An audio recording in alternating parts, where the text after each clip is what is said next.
जे नाही पाहिजे ना तेव्हा याला हलवून द्यायचं असं काय उदर तू तुझं काम नाही इकडे आता मध्ये. पण आम्ही तसं नाही करत. काही काही एवढे उरपाट्या म्हणतात राहते एका माणसाला उरपाट्या डोक्याची बाई मिळाली. तिला सवास सांगलं का राग यायचा. ते उरपाट भूत होत. माणूस कंटाळून गेला सांगू सांगू सांगू सांगू सांगू सांगू. एक दिवसात नाही 2 दिवसात नाही रोज तसंच. गावामध्ये सप्ताह बसला. सप्ताह बसल्यानंतर माणूस रोज यायचा, हरिपाठात यायचा, भागवतात यायचा, फेरीला राहता. त्याला वाटलं का गावात महाराज लोक येऊ नये, बिचाराला चहा पाण्या करता तरी घरी न्यावं याचं मन म्हणत आहे. पण तिकडे गृहमंत्र्याचं खातं स्त्रीकडे आहे. समजा मी नेऊ म्हणे माझ्या मतानं, पण हे उरपाट भूत आहे म्हणे. पहिलंच 4 चौघात जर अपमान केला तर मनात भीती होती. तो एका चांगल्या व्यक्तीकडे गेला. म्हणे माझी खूप इच्छा आहे महाराज लोकांना घरी न्याव, नको जेवण पण काही नाश्त्याचं वगैरे तरी द्यावं म्हणून. पण का करू राजा म्हणे. तर दुसरा मित्र हुशार होता. अरे सांगता काही नाही रे म्हणे, लग्नापासून मी कंटाळून गेलो म्हणे. कधी आता नाही केलं असतं ना बरं झालं असतं म्हणे लग्न. मी सवासच सांगाव ते उरपाटी बोलते म्हणे. सोपं गणित आहे ना याच्यावर म्हणे. अरे सांग तरी म्हणे, तू माझ्या जीवनात तू माझा गुरु हो, सांग. काही नाही आता इकडून गेल्याबरोबर चालू करून दे म्हणे. माझे मंत्र चालू कर, तुझं लावणं सोडून दे आणि मी सांगतो तसं बोलणं चालू करून दे. घरी गेला. घरी गेल्याबरोबर आवाज दिला, हे इकडे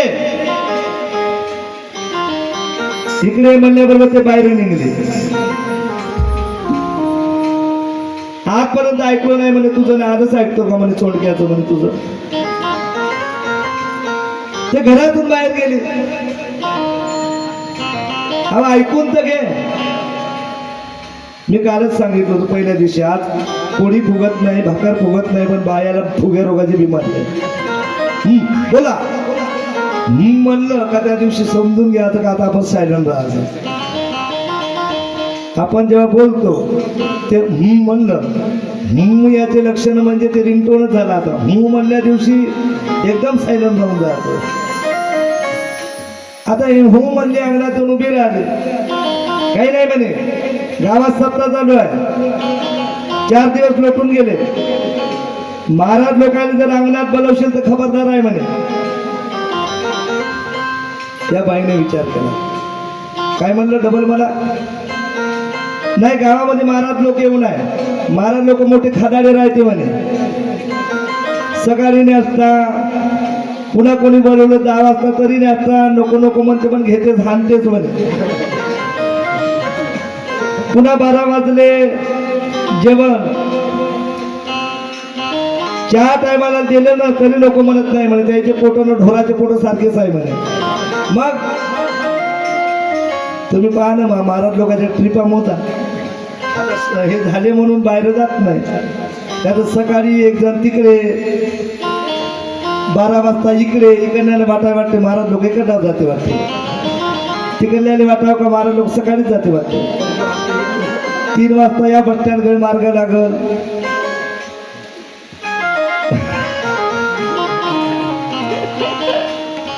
वादावालाचं का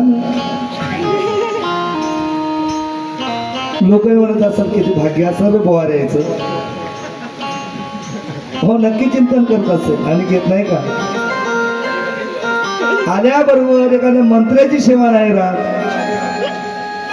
महाराज लोक याच्या म्हणून अंगणामध्ये पाठ ठाकरे बाबा, पाणी, रांगोळ्या, धूप, दीप ना केलंच पाहिजे. कारण एक दुआ है, हरिभक्तन के है 3 गुण, हर कोई लागे पाव, खाने को मिष्टान्न मिले आखिर वैकुंठ जाओ. कबीरदास महाराजांचं वाक्य आहे. हरिदासा करता अन्न मान धन येतो प्रारब्ध अधीन. हे जन्मघडी भगवंताने लिहिलेले असते, त्याच्या पलीकडे कमी होत नाही आणि पुढे सुद्धा जाता येईल. अन्न मान धन हे तिन्ही प्रारब्धात पाहिजे. त्या हरिदासाच्या भाग्याला. चला आपण दृष्टांताकडे वळूया आता. तयार झाली आहे का? ठीक आहे, धावतो सांगू. यानं सांगितलं म्हणे आता महाराजांना काही चहा पाण्याला वगैरे बोलवू नको. हे बाई उरपाटी होती. आता यानं सभासद सांगितलं ना उद्यापर्यंत नाही म्हणे. आता 5 वाजता आरती झाली तर सगळे 12 लोक घरी आणतो. का करता का मी सुद्धा पाहून घेईल म्हणे. तुमचं जमलर भेट म्हणे. आली आरती झाली महाराजांची. महाराजजी 5 दिवस झाले म्हणे तुम्ही माझ्या घरापासून जाता. एक दिवस तुम्हाला चहाला नाही का पाण्यात नाही. आज नाश्ता करता माझ्या घरी या. बाई आताच जेवण झालं. आता महाराज लोकांचं मनाचं काम असो.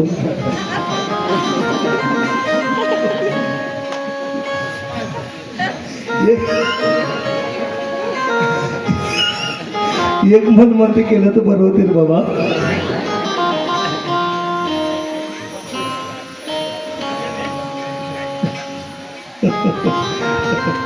एक मन मध्ये केलं तर बरं होते. एक म्हणते आता जेवण करून आलो. आता मना लागते काय एखाद्या लोक विचारणारे असे अजब विचारते. एखाद्याच्या घरी जावं मला चहा घेता का म्हणते. आता कोणतरी असं म्हणावं का हो घेतो मांडा. विचारानं का विचारावं हे विचारपूर्वक विचारलं पाहिजे. आता समजा जेवण करता का किती भूक लागून राहू द्या एखाद्याला. हो त्या इकडे तयार करून पाठवून विचारल्यानंतर तो सहज म्हणेल नाही बा आम्ही आताच पोटात भूक आहे. परंतु विचारलं एखाद्या मी स्वयंपाक करू का कर म्हणून म्हणेल का नाही म्हणणार. नाही मला खूप भूक लागणार कर असं म्हणणार नाही. न विचारता आणून दिल्यानंतर तो खाणारच राहिला. गेली ते बाई आणि महाराज लोकांना निमंत्रण केलं. नवरा म्हणे जमलं रे बाबा.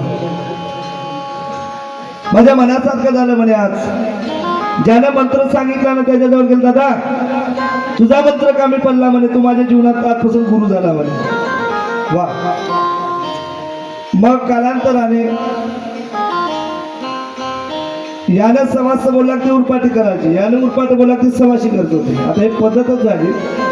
एकदा ते कोणता सण ते पत्राळ निघेल श्राद्ध आलं. श्राद्ध पितृपक्षामध्ये श्राद्ध दर्पण अर्पण करतात.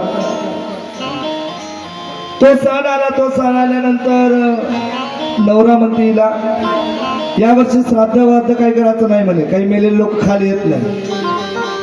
त्याच्या नावानं नानाविध रंगात करतो ना आपणच खातो म्हणे. आगाव बोलू नका म्हणे. तुमचे आई वडील होय तर माझे सासू सासरे तुम्ही करा नाही तर लोक करा. मी उद्याच करणार म्हणे. उद्याच आहे ना तर सण आतापासूनच लागतो म्हणे का मी.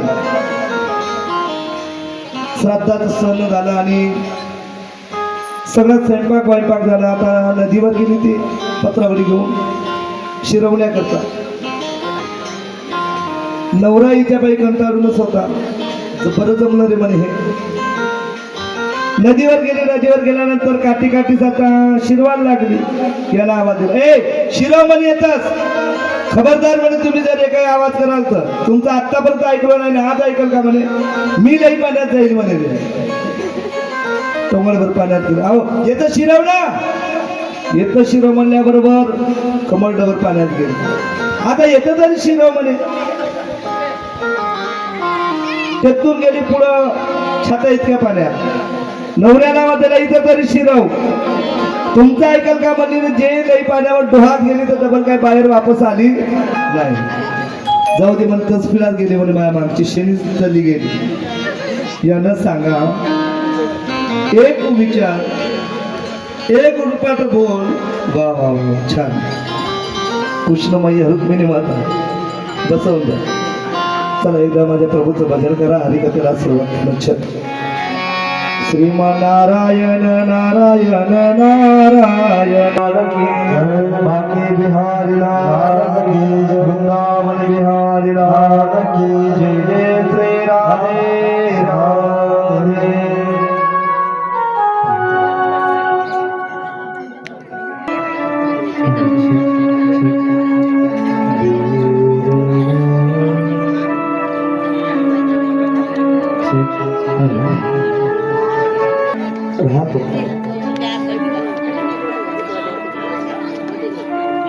एक मित्र गरीब आहे आणि दुसरा द्वारकेचा राजा आहे, तो माझा अखिल कोटी ब्रह्मांडाचा धनी कृष्ण परमात्मा.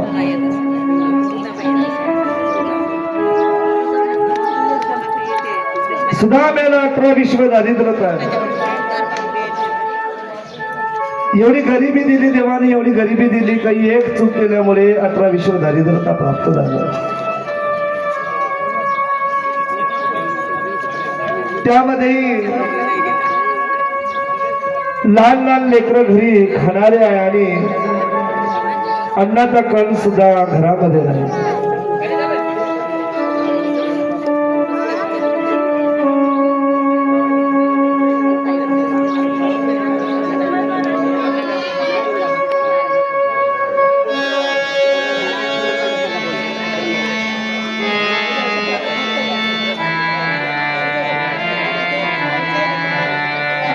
आणि सुदाम्याला एवढी गरिबी आहे, एवढी गरिबी आहे. हे बेटा बोलू नका मग. अन्ना वाचून लेकरं तरफडत होते आणि लहान लहान लेकरं आईचा पदर धरून मागे मागे फिरायचे. आई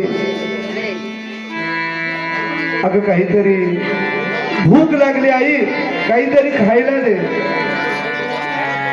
आईने सांगावं बेटा आज एकादशी व्रत आहे आणि एकादशीला वारकऱ्याच्या घरी अन्न शिजत नाही बाळा, अन्न शिजत नाही.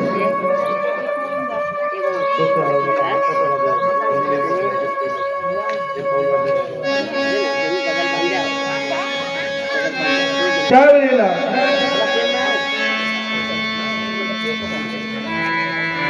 सुदामजी हातामध्ये भिक्षेचं कटोर घेतलं आणि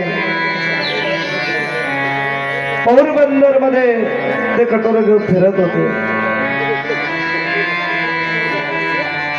घरोघरी भिक्षा मागण्यासाठी फिरत होते.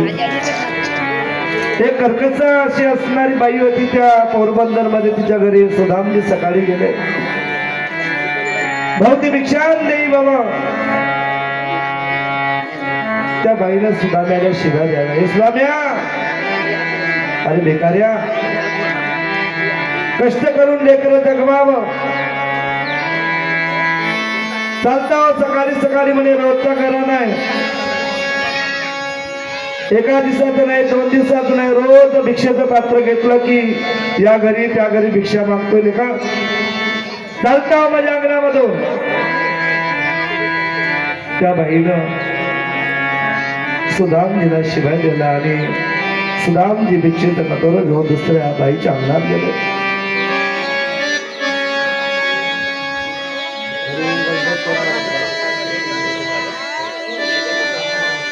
आणि ती एक बाई दयावंत होती. तिनं एक भाकर भिक्षापात्रामध्ये टाकून दिलं. सुदाम्याला आनंद झाला. आज एका भाकरीची 4 कोर करू आणि माझ्या लेकरांना देऊ, एक एक कोर खाऊन. तरी दिवस निघाले असता काही टवाळ करून मुलं रस्त्यामध्ये खेळत होते.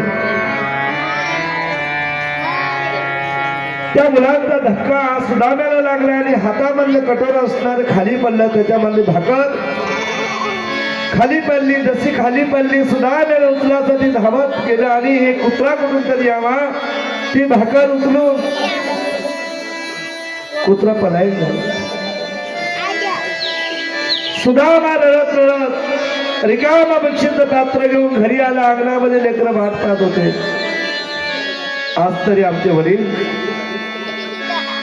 काहीतरी खाण्याकरता घेऊन येईल. रिकामा भिक्षेचं पात्र पाहिले आणि लेकरं रडायला लागले. आई, अगाचा दुसरा दिवस झाला ग, चूल पेटली नाही. त्यावेळेला सुशीलेनं भगवंताला शरणागत गेली. हे देवा, गरिबी गरिबी कुणा देऊ नको लाचार. गरिबी गरिबी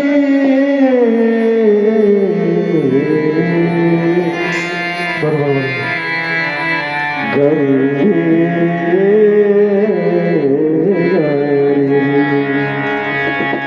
गरिबी कुणा देऊ नको लाचारी. कुणा देऊ नको लाचारी. गरिबी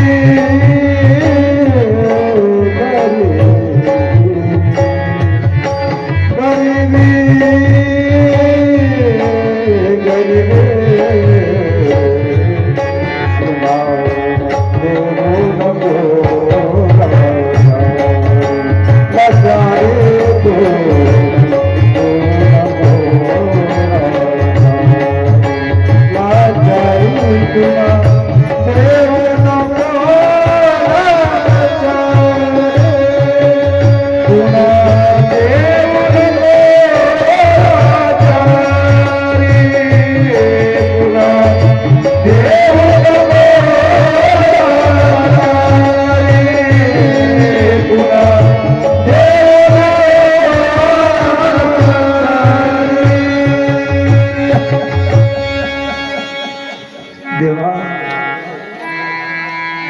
हे भगवान, हे गिरधर, हे गोपाल देवा, अरे द्यायची होती तर इतकी गरिबी.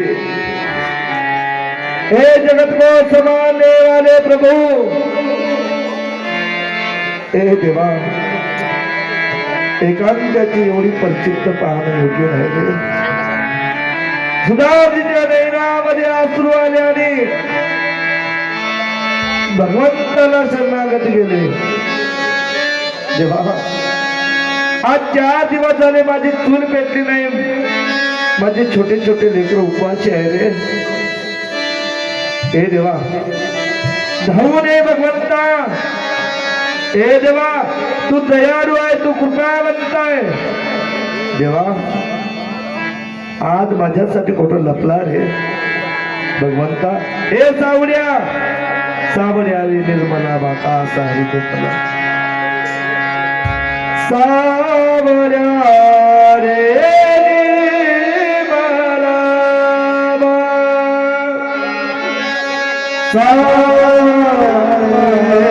निर्मला काजी को परुणा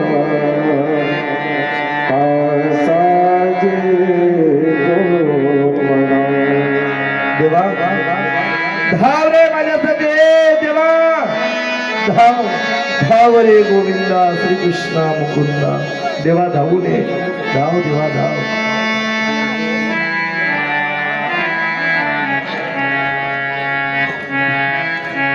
धाव रे गोविंदा श्री कृष्णा मुकुंदा.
चले बने हरे कृष्ण रामा गात चले बने हरे कृष्ण रामा चले श्याम सुंदर मिलने सुदामा चले श्याम सुंदर मिलने सुदामा गात चले बने हरे कृष्ण राम गात चले बने हरे कृष्ण राम चले श्याम सुंदर मिलने सुदामा चले श्याम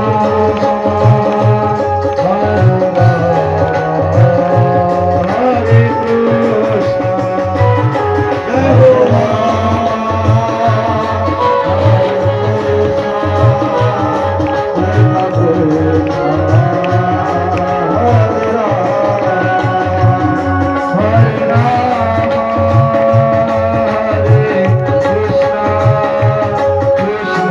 कृष्ण हरे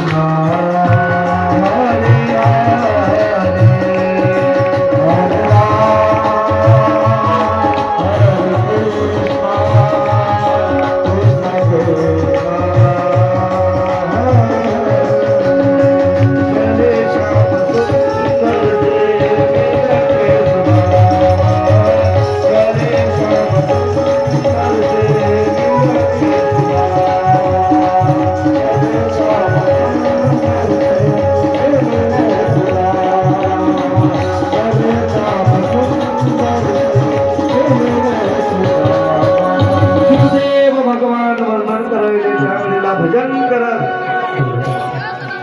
माझ्या प्रभूचं चिंतन करत सुधामा निघाले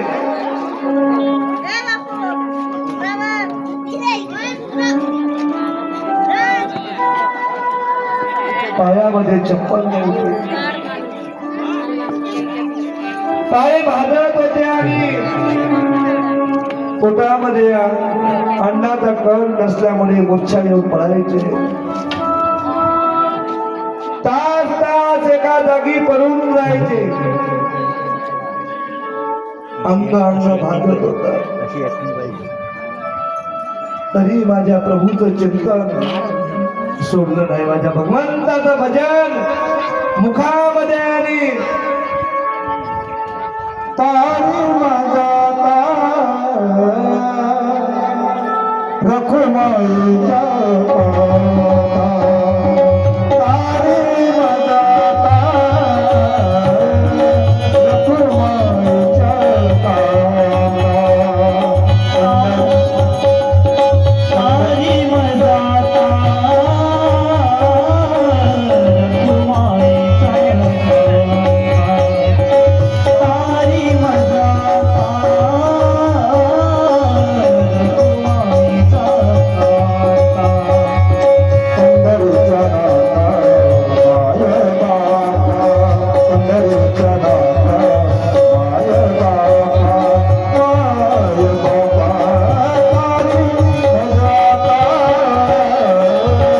रखुमाईचा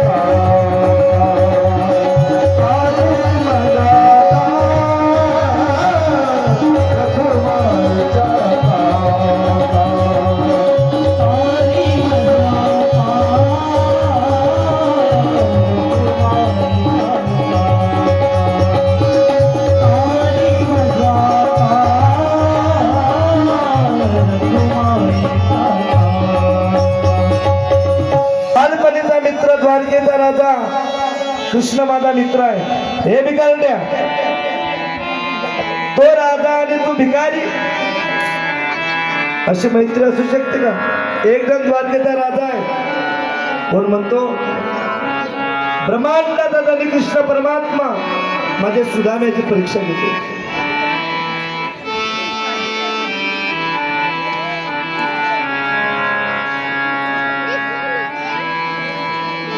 त्यावेळेला सुदाम्याने सांगितलं हे आगा बोलू नको, मी सुद्धा परम मित्र आहे आणि त्याच्या भेटीसाठी मी चाललोय. जगाचा मालक साक्षात तिथे हजर होते आणि ते म्हणाले मी सुद्धा द्वारकेला चाललो. सुदाम्या, अरे ज्याचे लेकर उपवासी आहे, लेकरांना नेसण्याकरता वस्त्र नाही, ज्याची पत्नी उपवासी आहे, ज्याला राहण्याकरता घर नाही, एवढी परीक्षा जीवनामध्ये, तरी माझ्या सुदाम्याने माझ्या प्रभूचं चिंतन सोडलं नाही, भजन सोडलं नाही. काय द्वारकाकडे विचारत विचारत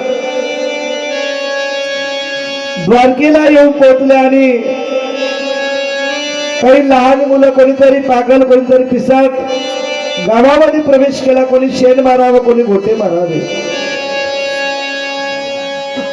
सुदामा विचारत विचारत भगवंताच्या महालासमोर आले आणि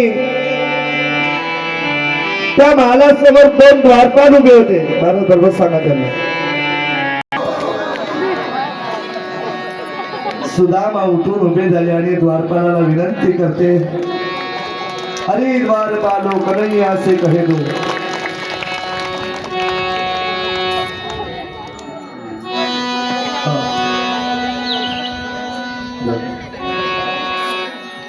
देखो देखो ये गरीबी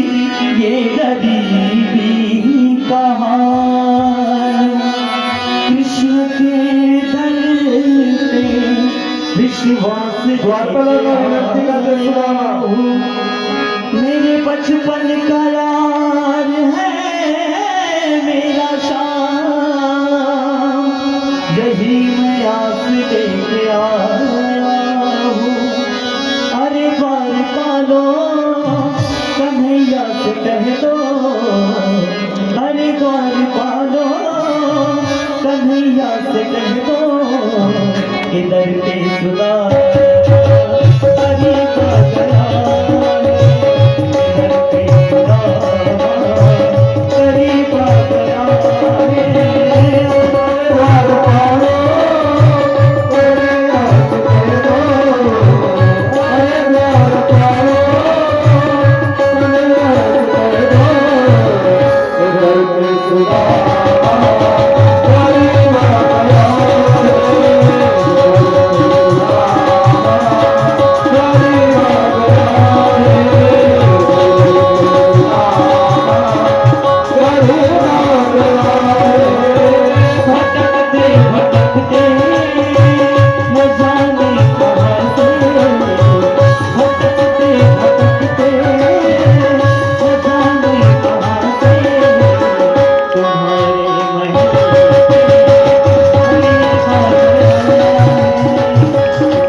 दया आली आणि एक द्वारपाल महालामध्ये येतो भगवंताच्या.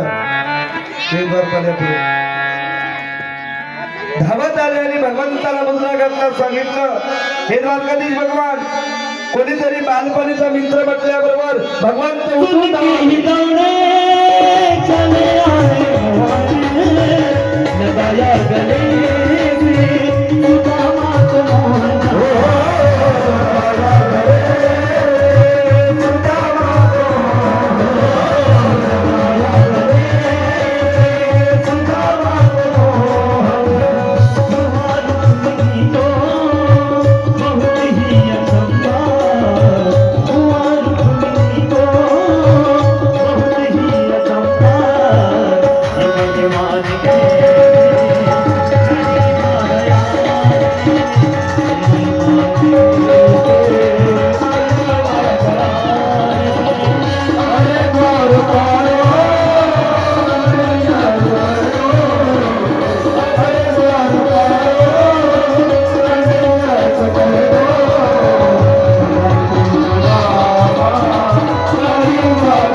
राजगादीवरती माझे भगवंत बसायचे, त्या राजगादीवरती बसवलं.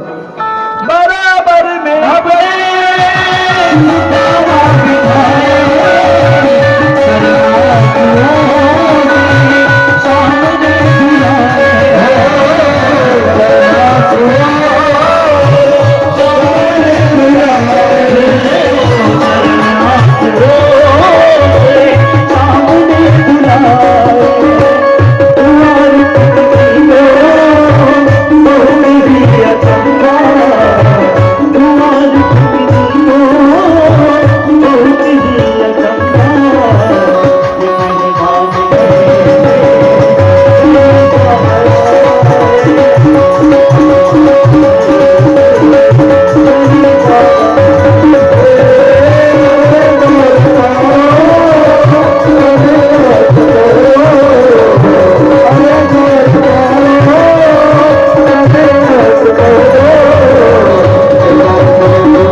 जगाच्या मालकाने बराबर मी अपने सुदामा बिटाया चरणा सोने श्यामने दुलाया. ज्या राजगादीवरती माझे भगवंत बसायचे, त्या राजगादीवरती सुदाम्याला बसवलं.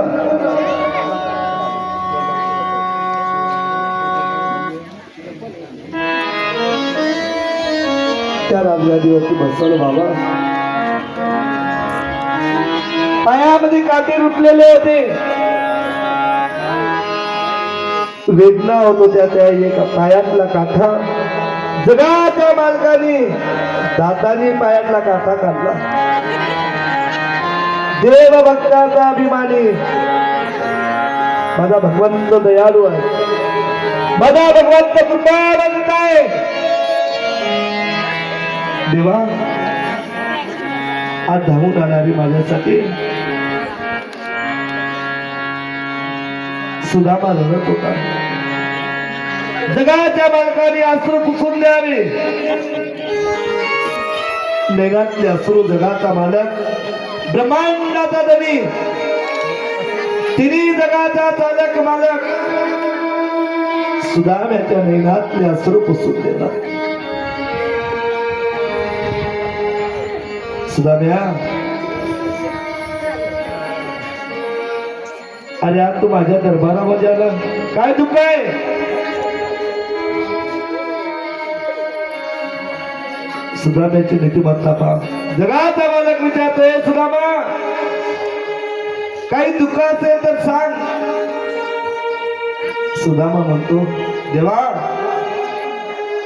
तुझ्यासारखा मित्र माझ्या पाठीशी असताना खंबीरपणे काय दुःख असणार आहे? याला नीती म्हणतो, याला धर्म म्हणतो. ज्याचे लेकर उपवास आहे तो म्हणतो, देवा सगळं आहे रे माझ्याकडे.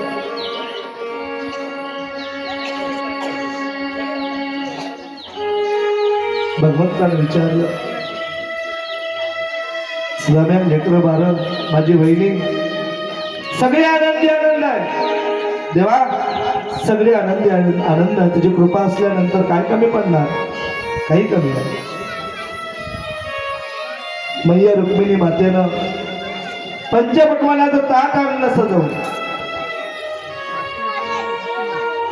सुदाम्या आता थकून आला रे तू, राणा तू तेवढ्या लांबून माझ्या भेटीसाठी पायी आला. सुदाम्या 2 घास जेवण कर. जगाच्या मालकाने मैया रुक्मिणी माता असतो नाही की सोबत होत्या. ब्रह्मांडाचा धनी माझ्या सुदाम्याच्या मुखात घास भरत होते, परंतु तो अन्नाचा घास आतमध्ये जात नव्हता, पोटात जात नव्हता. का? ज्याचे लेकर उपवास आहे, ज्याची पत्नी उपवास आहे, घास फिरत होता. कसे बसे 2 घास खाली, पाणी पिला आणि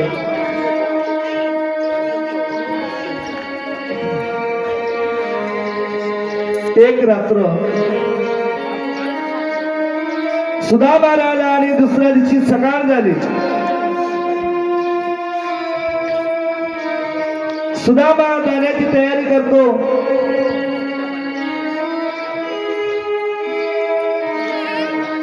भगवंत विचारले, बालपणीच्या गोष्टी आठवल्या. सुदामा, ज्या वेळेला सांदपाणी ऋषीच्या आश्रमामध्ये विद्यार्जन करण्याकरता दोघेही होतो, तो बालपणीचा दिवस आठवतो माझ्या भगवंताला. सुदाम्या, किती खोडकर होता असेल तो तेव्हाही. दोघेही गप्पा गोष्टी केल्या आणि सुदामजी जाण्याची तयारी करते. आता जाण्याची तयारी केल्यानंतर भगवंताने हात धरून बसवलं. सुदामा, तुझ्या भेटीसाठी माझा जीव आतुर झालता रे. तुझ्या न माझ्या भेटीसाठी सागर कुठे रमला, तुझ्या न माझ्या भेटीसाठी सागर कुठे हरवला. रे भेट दे ना कृष्णा रे, भेट दे ना मला. रे भेट दे ना मला. तुझ्या न माझ्या भेटीसाठी सागर कुठे हरवला, तुझ्या न माझ्या भेटीसाठी सागर कुठे हरवला.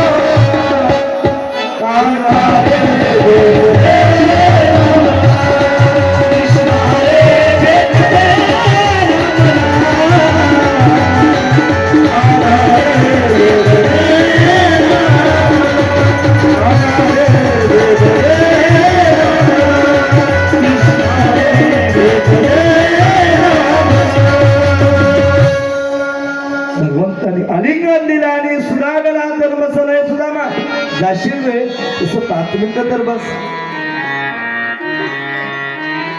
सुदामाला राजगादीवरती बसवलं. रुक्मिणीला आवाज दिला, रुक्मिणी, माझ्या सुधारण्यासाठी नवीन वस्त्र गवले. सुदाम्याच्या अंगावरती नवीन वस्त्र दान केलं, पांघरून दिलं. सुदामा पाहतो, डोळ्यासमोर प्रतिबिंब घरचं दिसत होतं. ज्याची पत्नी एक लुगडं, तेही 17 ते 7 जागी फाटलेलं, गाठी गाठी बांधलेलं लुगडं नसलेली पत्नी डोळ्यासमोर दिसायची.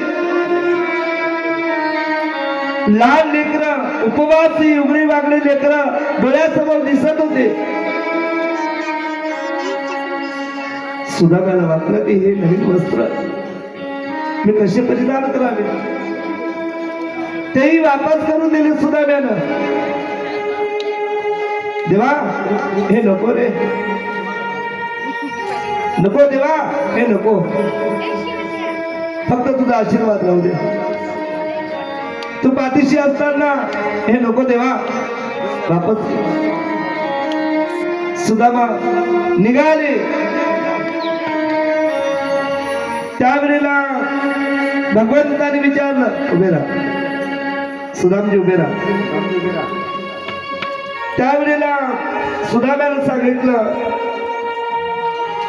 तेवढ्या मोठ्या राजभवनामध्ये एका मलिन पालवामध्ये थोडेफार पोहे होते बांधलेले. ते एवढ्या मोठ्या राजभवनामध्ये काय दाखवावे. सुदामा बंगलेमध्ये लपत होता. ते गाठोडं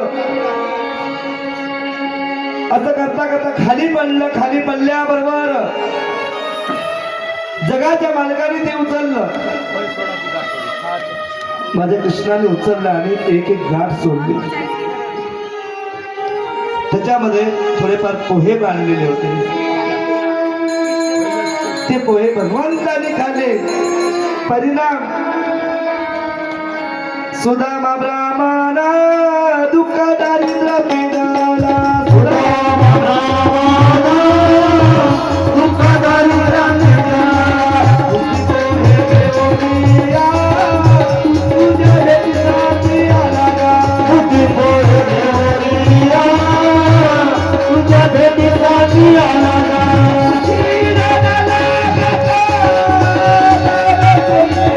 दिला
शुद्ध भाव देखुनिया गाव सोनियाचा दिला. आता पौर बंधना नगरी माझ्या भगवंतांनी सुदाम्याला सोन्याचं करून टाकलं. काय दिलं फक्त सुदाम्यानं? चिमुटभर पोहे. मोबदला गाव सोन्याचं दिलं. पौरबंदरला प्रवेश केला. प्रवेश केल्यानंतर स्वतःचं गाव ओळखू येत नव्हतं का? तर एकही झोपडपट्टी राहिली नव्हतं. आता मकान सगळ्यांचं सोन्याचं गाव नवी दिली. विचारत घरी गेले. लेकरं भारदस्त कपडे घातलेले, पत्नी दागदागिने नटून तटून होती. जगाचा मला कृपावंत आहे, दयावंत आहे.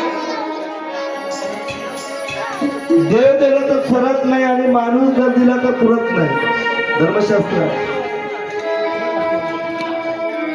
पण आज ते नीतिमत्ता आलेलं आहे.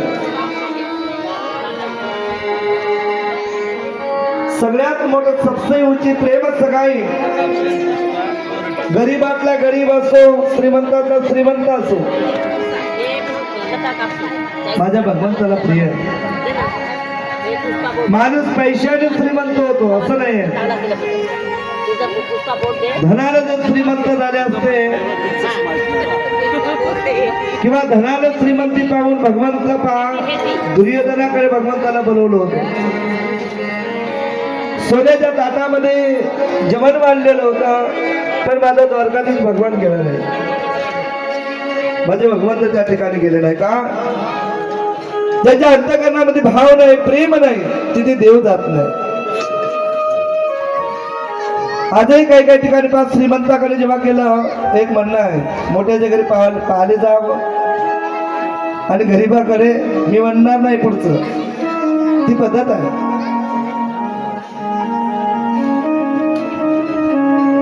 माणूस पैशाने श्रीमंत नाही, तर जो मनाने मोठा असेल त्याचं धन मोठा आहे. मनाचा उदार हवा, ही संस्कृती शिकवते. पुढे भारत कापूर घेऊन बसायचं वेगवेगळ्या चवट्यावर लागलं, कापूर घेऊन बसा, छोटी कथा. पुढे शुकदेव भगवान राजा परीक्षितीला पहिल्या दिवसाचं चरित्र आठवा. राजा परीक्षितीला श्राप मिळालेला होता. संतांनी दिलेला श्राप कधी मिथ्या जात नाही करता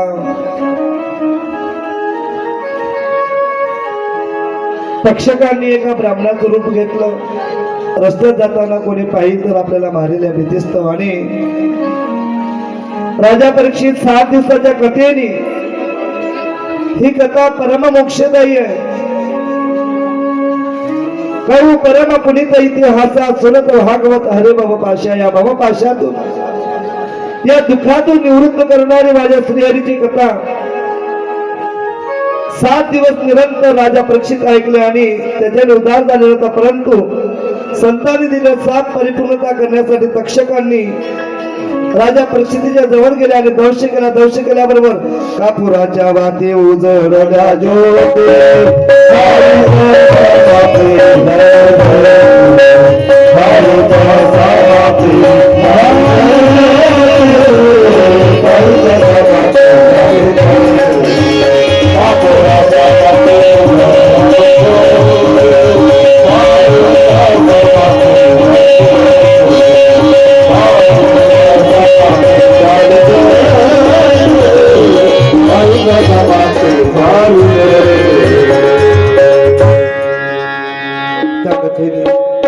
राजा परीक्षित मोक्षधामाला निष्पाप सर्पांची बळी घेत होता. ते पाहिलं. अस्तिक मुनीला माहीत झालं आणि अस्तिक महामुनी त्या ठिकाणी आले. तो सर्पयज्ञ थांबवला. पुढे एक सामा नावाचा मुलगा होता. तो पोटाला चुनऱ्या बांधला होता मुलगा आणि संतांची परीक्षेने घेण्यासाठी गेला. साधूची परीक्षेने घेण्याकरता गेला. संतांना विचारलं, म्हणे ही मुलगी गरोदर आहे. होता मुलगा, साडी लावली, पोटाला पालवं बांधले, चुनऱ्या बांधल्या. नाटक केलं गरज असल्याचं संतांनी सांगितलं मुलगा होणार नाही मुलगी होणार नाही त्या पोटी एक मुसळ जन्माला येईल साप मिळाला ठरल्याप्रमाणे 9 महिने नवदिवस झाले एक मुसळ जन्माला आलं त्या मुसळाला शेमी असायची त्या शेमीचे 3 तुकडे केले एक धरतीवर फेकलं एक समुद्रामध्ये फेकून गेलं का मासोळीने गेलं एक दिवस एक कोणी ती मासळी पकडून आणलं आणि त्याच्या पोटामधून तो शेमीचा तुकडा निघाला त्या व्याध्यांनी आपल्या बाणाच्या टोकाला लावलं आणि आता इकडे द्वारका बुडणार भगवंताला माहीत झालं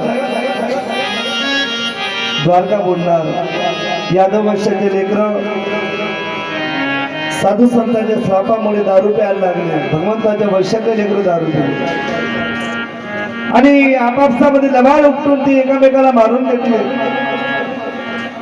भगवंत आता एका पिंपळ वृक्षाच्या झाडाखाली जाऊन बसले तो व्याधी बांध धरून गेला भगवंताच्या उजव्या पायाचा अंगठा मुळा लांडोळाच्या डोळ्यासारखा दिसत होता त्या दिशेने बाण सोडला तो एक बाण गेला आणि भगवंताच्या अंगठ्याला लागला अर्ध्याचं लक्ष वेधित झालं भगवंता नदांता मी मारलो आणि भगवंताने सांगितलं 7व्या अवतारामध्ये माझ्याकडनं चूक झाली ती आता परतफेड झाली भगवंताला सुद्धा कर्म चुकले नाही जगी जीवनाचे सार घ्यावी जाणून सत्वर दैशी ज्याचे कर्म त्याचे फळ देतो रे ईश्वर भगवान कृष्ण परमात्मा निजधामाला निघून गेले गोपाल कृष्ण भगवान भगवान की